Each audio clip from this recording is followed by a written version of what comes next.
Deputation meaning in Hindi. दोस्तों, हिंदी ज़बान में डेप्यूटेशन के लिए जो शब्द यूज़ किए जाते हैं वो है नियुक्ति और प्रतिनियोजन, या इसको हम प्रत्यायोजन भी कहते हैं। तो इसको सेंटेंसेस की मदद से समझते हैं। He accepted the deputation to work abroad. उसने विदेश में काम करने के लिए नियुक्ति स्वीकार की।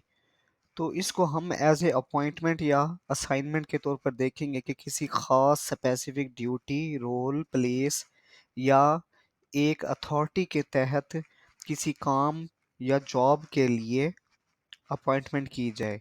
इसी तरह एक और शब्द प्रत्यायोजन भी इस्तेमाल किया जाता है, जैसे he was deputed to another department for 1 year. उसको 1 वर्ष के लिए दूसरे विभाग में प्रत्यायोजन के लिए नियुक्ति किया गया, यानी सेंडिंग समवन टू रिप्रेजेंट और work in on behalf of an organization, often for a specific purpose और पीरियड ऑफ टाइम। तो दोस्तों, ये डिपेंड करेगा कि आप इस शब्द को किस मकसद के लिए इस्तेमाल में ला रहे हैं। इसी तरह एक शब्द नियुक्ति शिष्टमंडल भी इस्तेमाल किया जाता है, जिसको हम कहते हैं अपॉइंटमेंट डेलीगेशन। तो ये official nature of group and their designated purpose को रिप्रेजेंट करता है। इसी तरह शब्द प्रतिनिधि मंडल एक खास किस्म की डेलीगेशन को स्पेसिफाई करता है, जिसको हम वेरियस कंटेक्स्ट में इस्तेमाल कर सकते हैं। इसी तरह अगर हम डेप्यूटेशन के कलेक्टिव नेचर पर जोर डालना चाहते हैं तो हम हिंदी में एक शब्द नुमाइंदों का दल इस्तेमाल करते हैं, जिसको इंग्लिश में ग्रुप ऑफ रिप्रेजेंटेटिव्स भी बोलते हैं।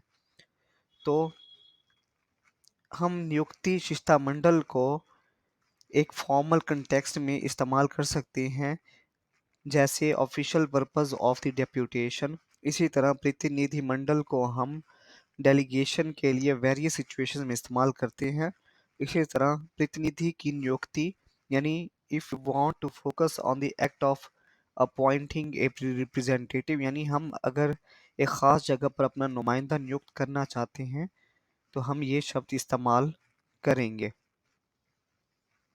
दोस्तों, अगर वीडियो पसंद आई हो तो इसको लाइक, शेयर और कमेंट करना मत भूलिएगा, और बड़ी मेहनत के साथ वीडियो बनाई है तो चैनल को लाजमी सब्सक्राइब कीजिएगा। Thank you.